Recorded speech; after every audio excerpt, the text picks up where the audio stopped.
اچھا بھائی، یہ جو 14 اگست کے حوالے سے چند باتیں آپ کی خدمت میں پیش کر کے پھر آپ کو ہم چھٹی دیتے ہیں. آپ کو پتہ ہے، سب کو پتہ ہے کہ 14 اگست کو پاکستان آزاد ہوا. 1947 کو قائد اعظم رحمۃ اللہ علیہ کی محنتیں تھیں. دیکھو، چند کانسیپٹ آپ کو کلیئر کرنا 14 اگست کے بارے میں بہت ضروری ہے. پہلی بات، لوگ سمجھتے ہیں کہ پاکستان لبرل لوگوں نے بنایا ہے. یہ بات 100% غلط ہے. پاکستان مذہبی لوگوں نے بنایا، علماء نے بنایا. قائد اعظم کو فل سپورٹ کرنے والے علماء تھے. لوگ کہتے ہیں قائد اعظم لبرل آدمی تھے، یہ بھی 100% غلط ہے. میرا اس بارے میں چند سال پہلے بیان ہوا ہے کہ قائد اعظم شروع میں لبرل تھے، آخر میں مذہب کی طرف آئے تھے، اور مذہب سے محبت، اللہ سے محبت، اسلام سے محبت نے ان کو مجبور کیا تھا کہ مسلمانوں کے لیے الگ وطن ہو. لوگوں کا ماضی کیا گزرا ہے ہمیں اس سے بحث نہیں ہوتی. بعض لوگوں کو نہیں پتا ہوتا، اس لیے وہ لبرل ہوتے ہیں کہ قائد اعظم رحمۃ اللہ علیہ مذہب کی طرف آئے تھے اور علماء نے ان کا ساتھ دیا اسی بیس پر کہ یہ مذہب سے محبت کرتے ہیں. میں نے پورے حوالوں کے ساتھ اس پر بیان کیا تھا، ابھی میں خلاصہ پیش کر رہا ہوں. آپ نیٹ پہ سرچ کر سکتے ہیں، اس پورے حوالے دیے تھے میں نے کہ مولانا تھانوی نے کیا لکھا، ان کو قائد اعظم نے کیا جواب دیا. قائد اعظم حضرت مولانا اشرف علی تھانوی رحمۃ اللہ سے کتنی محبت کیا کرتے تھے. یہ جو علامہ شبیر احمد عثمانی نے قائد اعظم کی نماز جنازہ پڑھائی ہے، قائد اعظم کے کہنے پہ پڑھائی ہے. سمجھ میں آ رہی بات؟ وہ لبرل ہوتے تو وہ اتنے بڑے مولانا کو نہ کہتے کہ یہ میری نماز جنازہ پڑھائیں گے.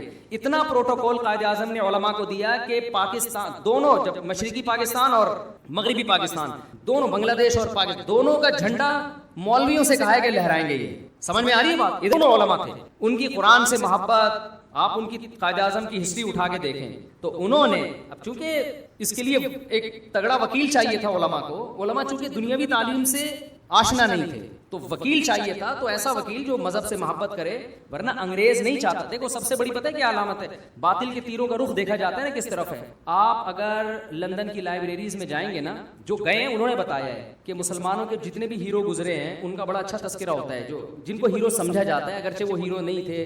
جیسے ترکی کا جو اتاتürk تھا، بڑے اچھے اس کو ترکیوں کا باپ بنا کے پیش کیا ہے. قائد اعظم کے بارے میں گورا اچھے الفاظ میں تبصرہ نہیں کرتا. گورے کو تھا کہ انہوں نے ہمیں زخم پہنچایا ہے. گورے کی پالیسی کچھ اور تھی کہ یہاں مسلمان میں پسیں گے انڈیا میں نا، ہندوستان میں. گورے کی پالیسی یہ نہیں تھی کہ مسلمانوں کے لیے الگ ملک ہو. تو پہلا تو آپ نے کانسیپٹ یہ کلیئر کرنا ہے کہ قائد اعظم رحمۃ اللہ علیہ جو بانی پاکستان تھے، علماء کی، ٹھیک ہے کچھ علماء مخالف بھی تھے لیکن وہ اس بیس پہ مخالف تھے، ان کی رائے یہ تھی کہ انڈیا پاکستان کو ٹوٹنا نہیں چاہیے، اگر یہ ایک رہے گا تو ہم یہاں حکومت کریں گے ہندوستان میں. مولانا شریف تھانوی رحمۃ اللہ علیہ کی رائے یہ تھی کہ ہندو اکثریت میں ہے، مسلمانوں کے پاس کچھ بھی نہیں آئے گا اور انگریزوں کی ساری ہمدردیاں ہندوؤں کے ساتھ ہوں گی. مسلمانوں نے گوروں کو اتنے زخم چٹائے ہیں کہ کبھی بھی برطانیہ جو ہے وہ مسلمانوں کو ہندوستان میں سپورٹ نہیں کرے گا. تو ابھی تھوڑا مل رہا ہے، لے لو ورنہ اس سے بھی جاؤ گے، یہ مطلب تھا ان کا. تو ہماری رائے میں حضرت مولانا شریف تھانوی رحمۃ اللہ علیہ کی رائے درست تھی. باقی اختلاف اس میں تھا لیکن وہ اختلاف بھی جب پاکستان بن گیا تو ہمیشہ کے لیے ختم. مولانا حسین مدنی رحمۃ اللہ علیہ کی رائے یہ تھی کہ نہیں ٹوٹنا چاہیے، لیکن جب پاکستان بن گیا تو انہوں نے پاکستان کو مکمل سپورٹ کیا. ان سے پوچھا کہ حضرت آپ تو پاکستان بننے کے خلاف تھے، اب آپ پاکستان کو سپورٹ کیوں کر رہے ہیں؟ انہوں نے کہا کہ مسجد بننے سے پہلے اختلاف ہو سکتا ہے کہ یہاں مسجد بننی چاہیے کہ نہیں، جب بن جائے تو وہ مسجد کیا ہے؟ قابل احترام ہے. کتنی زبردست رائے تھی ان کی. تو جو مخالف تھے وہ بھی پاکستان بننے کے بعد پاکستان کے حق میں ہو گئے تھے. تو اس میں علماء کا بہت بڑا کردار تھا.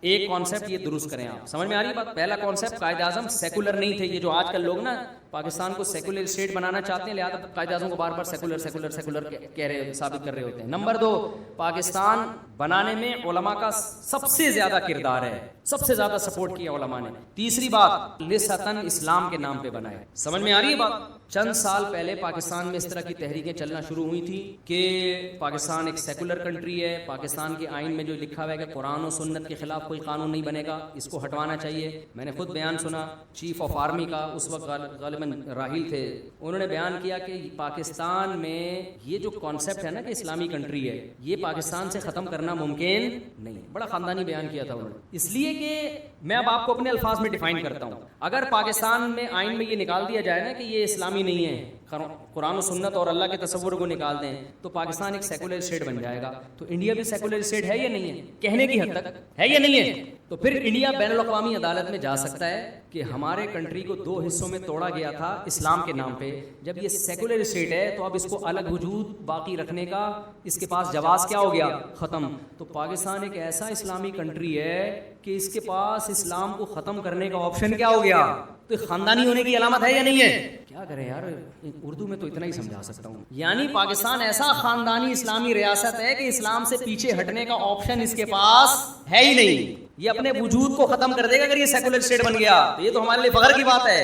کیا خیال ہے بھائی؟ دیکھو ایک آدمی شریف ہے, اس کے پاس بدماش بننے کا آپشن ہی ختم ہو گیا. ایسے آدمی کو فوراً اپنی بیٹی دو گے کہ نہیں دو گے؟ کیا خیال ہے کہ یار اس میں بدماش بننے کا آپشن کیا ہو گیا؟ ختم. ڈاکٹروں نے کہا اگر تو نے چرس پی تو مر جائے گا, تو نے سگریٹ پی تو مر جائے گا, تو نے گٹکا کھایا تو مر جائے گا. وہ کہے گا بھائی ہم تو مجبوراً اب شرافت کے ساتھ ہی ہمیں زندگی گزارنی پڑے گی. اب بولو گے یار یہ ایسا شریف ہے کہ اس کے پاس بدماش بننے کا آپشن ختم. تو پاکستان ایک ایسی اسلامک اسٹیٹ ہے کہ اس کے پاس سیکولر اسٹیٹ بننے کا آپشن ختم. یہاں لوگ ایک اعتراض کرتے ہیں اتنے سارے قوانین غیر اسلامی, اتنے سارے قوانین غیر اسلامی, عدالتیں خلا کی ڈگریاں پکڑا رہی ہیں دھاڑ دھاڑ کر کے. یہ کون سا خلا ہو رہا ہے بھائی؟ شوہر طلاق دے سکتا ہے, عدالت تھوڑی ڈیورس دے سکتی ہے. تو میرے بھائی یہ ہمارے نالائق ہونے کی دلیل ہے کہ ہم نے اسمبلیوں میں ایسے لوگوں کو بھیجا جو ان ایشوز پر آواز نہیں اٹھاتے. ہم نے بیوروکریسی میں ایسے لوگوں کو بھیجا کہ جو کوئی مثبت تبدیلی نہیں لے کر آتے. ہم نے فوج میں ایسے لوگوں کو بھیجا جو مثبت تبدیلی کی بات نہیں کرتے. ہم اگر اچھے لوگوں کو آرمی میں بھیجیں, ہم اگر اچھے لوگوں کو عدلیہ میں بھیجیں, ہم اگر بیوروکریسی میں اچھے لوگوں کو بھیجیں تو پھر اچھے لوگ ہی جائیں گے. مذہبی لوگ سب چیزوں کا بائیکاٹ کر کے اپنے آپ کو مسجد مدرسے تک محدود رکھتے ہیں. سارا سسٹم چلا جاتا ہے لبرل لوگوں کے ہاتھوں میں. پھر وہ قرآن و سنت کے نام پہ ہی جو عدالتی خلا ہے نا, لیبل اس پہ قرآن و سنت کا لگا ہوا ہے.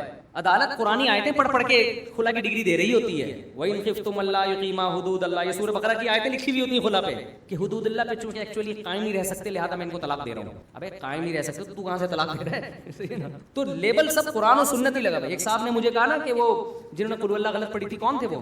رحمان ملک صاحب. انہوں نے قل اللہ غلط پڑھی. مجھے کسی نے کہا دیکھو مفتی صاحب آپ بار بار کہتے ہو اسلامی کنٹری ہے, یہ کیسا اسلامی کنٹری ہے جس میں اتنی بڑی پوسٹ پہ آدمی کو قل اللہ نہیں آتی؟ میں نے کہا یہ اسلامی کنٹری ہے جس کو قل اللہ نہیں آتی مجبور ہے قل اللہ پڑھنے پر. سمجھ میں آ رہی ہے بات؟ سسٹم کہہ رہا ہے قل اللہ پڑھنی پڑے گی آپ کو, بسم اللہ پڑھنی پڑے گی, تقریر کا آغاز بسم اللہ سے شروع کرنا ہے, قل اللہ پہ ختم کرنا ہے. سمجھ میں آ رہی ہے بات؟ جس کو نہیں بھی آتی وہ مجبوراً پڑھ رہا ہے. جب یہ الیکشن کے لیے سلیکشن ہو رہی تھی نا تو انٹرویوز ہو رہے تھے. سرگودا میں تھا تو الیکشن ہونے والے تھے, 20-25 سال پرانا واقعہ ہے. تو بہت سارے کینڈیڈیٹ جو آتے ہیں سلیکشن کے لیے تو ان کو پرمیشن ملتی ہے نا کہ آپ الیکشن میں کھڑے ہو سکتے ہیں. تو مجھے کسی سیاستدان نے بتایا یار مجھ سے اذان پوچھ رہے ہیں, اذان سناؤ. یہ کیوں پوچھ رہے ہیں؟ میں نے کہا آپ نے کیا ان سے, میں نے پوچھا یار مجھ سے اذان کیوں سن رہے ہو, میں تو الیکشن میں کھڑا ہو رہا ہوں. تو جو انٹرویو لینے والے نے کہا کم بخت تو اسلامی ملک کا سربراہ بننے جا رہا ہے, تجھے اذان بھی نہیں آتی کیا؟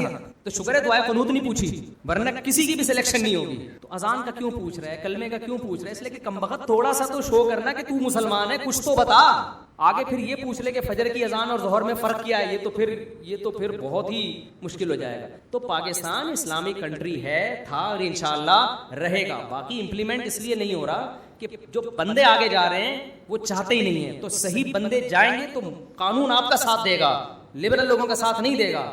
اب آپ بائیکاٹ کر کے, الیکشن کا بائیکاٹ کر کے بیٹھ جاتے ہو, آپ اچھے لوگوں کو آگے نہیں لے کر آتے, آپ علماء کی مخالفت کرتے ہو, آپ جو بھی ملک کا کوئی خیر خواہ آتا ہے اس کی ٹانگیں کھینچ لیتے ہو.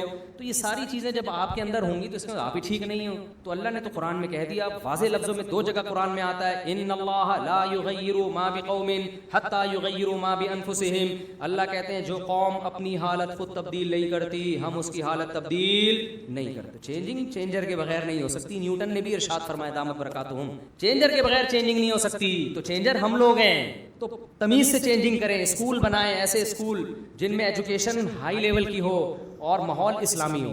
اب جو اسلامی اسکول کھلتے ہیں ان میں اسلامی ماحول ہوتا ہے, ایجوکیشن تیل لینے گئی ہوئی ہوتی, بس ٹوپی پہنا دیتے ہیں, وہ شلوار یہاں تک لے آئیں گے اور پینٹ کے بجائے ناڑے باندھ دیتے ہیں شلواروں کے موٹے موٹے, اور سفید کرتے سرمے ورمے لگا دیے. اسلامی ماحول, پڑھائی کہاں ہے ہی نہیں. جو ٹیچر ہیں وہ عجیب و غریب قسم کے پتہ نہیں کہاں سے ادھار لیے ہوئے ہوتے ہیں. تو جب معیار ہی نہیں ہے, معیار ان اسکولوں کا ہے جو انگریزی اسکول ہیں, بلکہ انگریزی نہیں کہنا چاہیے, جو لبرل اسکول ہیں ان کا معیار اچھا ہے. تو لوگ کہتے ہیں یار اپنے بچے کو ڈاکٹر بنانا ہے, مولانا بنانا ہوتا تو مدرسے میں لے جاتے اس کو, تو ڈاکٹر تو بنے کم وقت.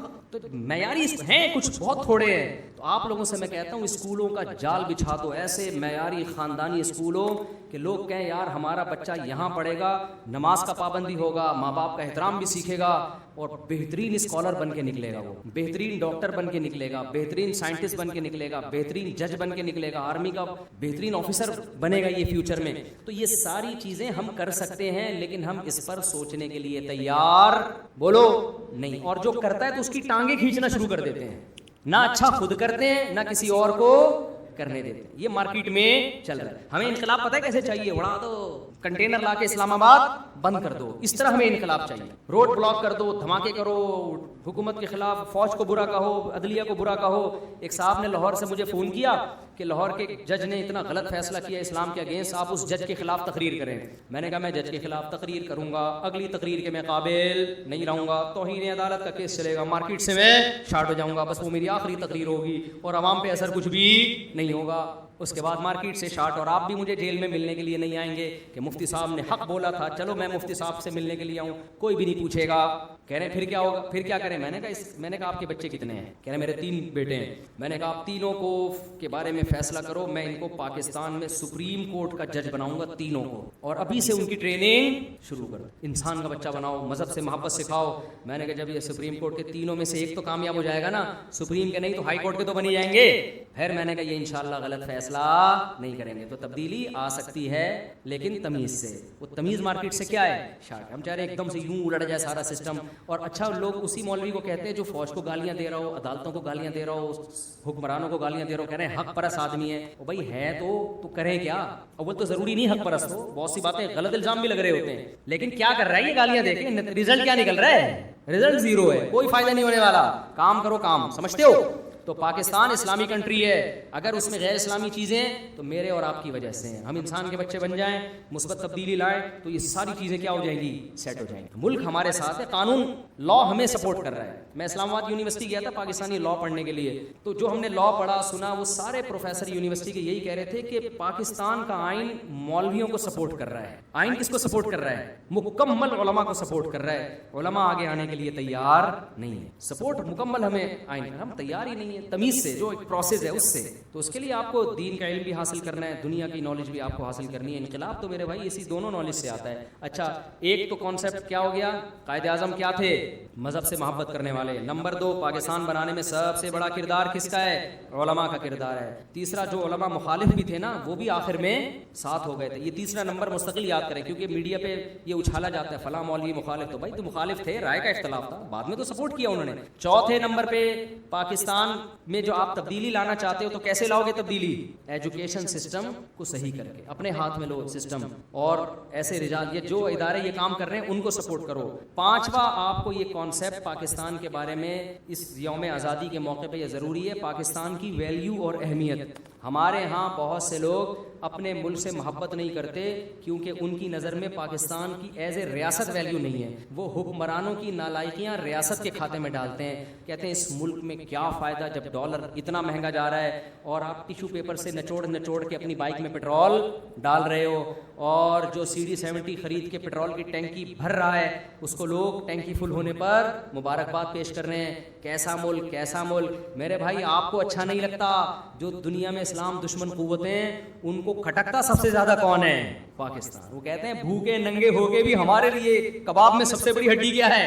پاکستان ہے. جو اسلام دشمن قوتیں ہیں, سمجھ میں نہیں آ رہی بات؟ اگر ہم اتنے گرے میرے پڑے سڑے ہوئے ہوتے نا تو دنیا جو اسلام دشمن قوتیں اتنی ہمارے اگینسٹ, بھکاری سے کوئی دشمنی رکھتا ہے؟ ابے محلے میں ایک دھوتی بنیان میں, چڈی بنیان میں, پھٹی ہوئی دھوتی میں گھوم رہا ہے, وہ کھانے کو روٹی نہیں, آپ سے بھیک مانگ رہا ہے, 50 روپے دے دے, 100 روپے دے دے, آپ کے ٹکڑوں پہ پل رہا ہے.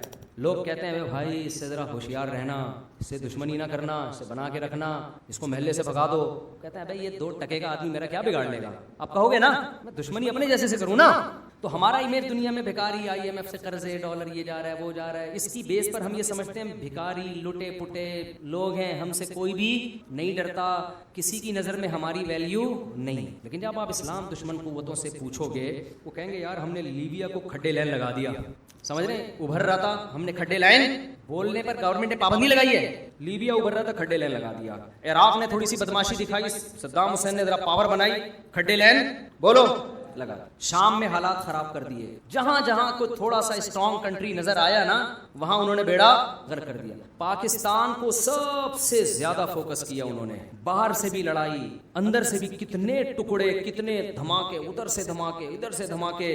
ہمارے کنٹری میں ہماری ریاست جو ہماری جو فورسز ہیں وہ تمام بڑے بڑے مسائل سے الحمدللہ 1000 خامیوں کے باوجود نمٹی ہیں. سمجھ میں آ رہی ہے بات کہ نہیں آ رہی؟ ہمارے سائنسدانوں نے ایٹم بم بنا لیا, کسی اسلامی کنٹری کے کسی سائنٹسٹ نے ایٹم بم بولو نا نہیں بنا. لوگ انڈیا کہتے ہیں چائنا کی مدد سے بنایا ہے, تو بھائی بنا لو دوسرے کنٹری کو بھی, تم بھی چائنا سے مدد لے کے بنا لو. وہی ہو گیا. ایک آدمی کے پاس نا بائک تھی, لوگ آتے تھے کہتے تھے کہ جی میں پیٹرول ڈال دوں گا, بائک دے دو. تو یہ بیچارہ کہتا ہے جب پیٹرول بھی ڈال رہا ہے تو بائک دے دو اس کو, شرم کی بات ہے نا, پیٹرول بھی اپنے خرچے پہ ڈال رہا ہے. یہ دے دیتا. ہر تھوڑی دیر میں بھائی ذرا موٹر سائیکل چاہیے, پیٹرول میں ڈال دوں گا. اس کا بیڑا گرک ہونا شروع ہو گیا. ایک دن ایک بندہ آیا, بھائی آپ اپنی بائک دے دیں مجھے کام سے جانا ہے, پیٹرول میں ڈال دوں گا. تو اس نے کہا کہ یہ ڈبہ لے کر آیا, اس میں پیٹرول ڈال اور چلا لے. مطلب یہ تھا کہ صرف پیٹرول نہیں ہوتا, انجن آئل بھی ہوتا ہے, پہیے بھی گھستے ہیں, مینٹیننس بھی ہوتا ہے. تو اگر کوئی ملک کسی ملک کی مدد سے ایٹم بم بنا سکتا ہوتا, بہت سارے ملک بنا لیتے. ایٹم بم بنانے کے لیے سائنسدانوں میں کچھ صلاحیت کا ہونا ضروری ہے. کوئی ISI جیسی کوئی خفیہ ایجنسی کا ہونا ضروری ہے. یورینیم کو ادھر سے ادھر کرنا ہے, وہاں سے یہاں لے کر آنا ہے, ادھر سے دائیں بائیں ٹن مارنا ہے, ادھر سے انڈا موڑ سے. ایسے تھوڑی یورینیم آئی ہے پاکستان میں کہ بولٹن مارکیٹ سے ڈاکٹر عبد القدیر خان نے خریدی, رکشے میں بیٹھ کے انڈا موڑ پہ اتر کے بنا لی. ایسے تھوڑی ہوا ہے. کہاں کہاں سے جمع کیا ہے مواد, اور کیسے کیسے سائنسدانوں کی محنت. اس کے بعد پاکستان پہ دباؤ کتنا ڈالا گیا کہ اربوں روپے لے لو, ایٹمی دھماکہ مت کرو. یہ ہماری فورسز نے خاندانی کام کیا. ہم خربوں روپے مسترد کر دیں گے مگر ملک کے دفاع پر سمجھوتا, بھوکے ننگے اچھے ہیں مگر بم ہونا چاہیے ہمارے پاس. تو آج ہم دنیا میں کہیں بھی جاتے ہیں نا, ہماری کسی بھی وجہ سے کوئی عزت نہیں ہے, لیکن ایک جملہ ہم بولتے ہیں ہماری عزت ہونا شروع ہو جاتی ہے. ترکی جاؤ کوئی عزت نہیں ہے, آپ بولو ہمارے پاس بم ہے, آئیے تشریف لائیے, بیٹھے, سمجھ رہے, تشریف لائیے. انڈیا ہمیں لتاڑتا رہتا ہے ہر صبح شام, تم چائنا سے مدد لیتے ہو, تم یوں کرتے ہو, IMF سے قرضے لیتے ہو, بہت زیادہ بولتے ہیں. ہم ایک جملہ بولتے ہیں, بم ہے ہمارے پاس. کیا ہے؟ جب انڈیا کی فورسز آ گئی تھی نا بارڈر پہ, ہم انڈیا والوں کے خلاف نہیں ہیں, انڈیا کی گورنمنٹ کے خلاف ہیں, کیونکہ انڈیا کی گورنمنٹ کی پالیسیوں سے خود انڈین بھی پریشان ہیں. تو بارڈر پہ لگا دی تھی نا وہ دھماکے اور یہ وہ, ہمارے لوگوں نے کیا کہا, بم ہے دیکھ لو, بم ہے, اتنا پھٹا کرنا جتنا افورڈ کر سکتے. بالکل وہی حساب ہے. ایک آدمی نے چاقو نکال کے کسی کی توند پہ رکھ دیا, جیب میں جو کچھ ہے نکال, اس نے بندوق نکال لی, بولا تیری جیب میں جو کچھ ہے نکال. تو آپ کے پاس اگر بم ہے, الحمدللہ ہمارے پاس بھی کیا ہے, ایٹم بم ہے. تو یہ ایٹم بم ہماری فورسز نے بنا لیا, ہمارے سائنسدانوں نے بنا لیا, اس کی حفاظت بھی کر لی. تو بھائی میں مانتا ہوں بہت سی چیزیں نیگیٹو ہیں, غربت, مہنگائی, چور اچکے ہم پہ اکثر مسلط رہتے ہیں, اور جو کرپشن اور جو, لیکن یار یہ سر اٹھا کے تو جی رہے ہیں نا, کیا خیال ہے, جی رہے ہیں نا سر اٹھا کے. اور پاکستان کی بہت ساری ایسی پازیٹیو چیزیں ہیں. آپ کیا سمجھتے ہو پاکستان ہر ایک کے سامنے بھکاری بنتا ہے؟ ایسا بھی نہیں ہے. بہت سے پاورفل کنٹری ایسے ہیں پاکستان جن کی آنکھوں میں آنکھیں ڈال کے بات کرے. بہت سارے کنٹری ایسے ہیں, میں کنٹریوں کا نام نہیں لوں گا, خامخواہ کی دشمنی. اور بڑی اہم ترین بات, آج جو ہم عزت کے ساتھ حج عمرے پہ جاتے ہیں نا, بیت اللہ کا طواف کرتے ہیں, اس میں پاکستان کا بہت بڑا دخل ہے. سعودی عرب اگر آج بچا ہوا ہے تو اس میں بہت بڑا تعاون کس کا ہے؟ پاکستان. وہی مثال میں دیتا ہوں کہ ایک صاحب نے مجھے کہا تبلیغی جماعت کو, وہ فیصل آباد میں کچھ اہل حدیث تھے, سب اہل حدیث ایسے نہیں ہوتے, کچھ اہل حدیث تھے فیصل آباد میں, وہ بتا رہے تھے کہ وہ تبلیغی جماعت کو بہت برا بھلا کہتے تھے. اپنے بچے جب بگڑے ہیں نا تو وہ لا کے تبلیغ والوں کے حوالے کیے کہ حضرت ان کا وقت لگوا. تو جب بگڑتے ہیں تو کون آتا ہے مدد کے لیے؟ تبلیغ کے علاوہ آپشن نہیں ہے. تو آج بھی دنیا کے جتنے اسلامی کنٹری ہیں بولتے رہیں گے پاکستان ایسا, سعودی عرب بھی بول سکتا ہے, لیکن جب سعودی عرب کو آرمی چاہیے ہوتی ہے, سعودی عرب کو اپنے فوجوں کو ٹرین کرنا ہوتا ہے, بحرین میں کوئی بغاوت ہو رہی ہے یا دنیا میں کہیں مسائل ہیں, تو سب کس کو دیکھتے ہیں؟ پاکستان کو. سمجھ میں آ رہی ہے بات؟ تو کچھ نیگیٹو چیزوں کے ساتھ کچھ اپنی پازیٹیو سوچ بھی رکھیں. میں نہیں کہہ رہا کہ سب کچھ پازیٹیو ہے, تو 14 اگست پہ تو کچھ اچھا سوچ لیں نا. آپ لوگ ایک دوسرے کو مبارکباد دے رہتے ہیں کہ بھائی انڈیپینڈنٹ ڈے آپ کو جو ہے نا مبارک ہو, تو ابے اس ملک کی بات کرتے ایسے شروع ہو جاتے ہیں جیسے پتہ نہیں بیوہ ہو گیا یہ.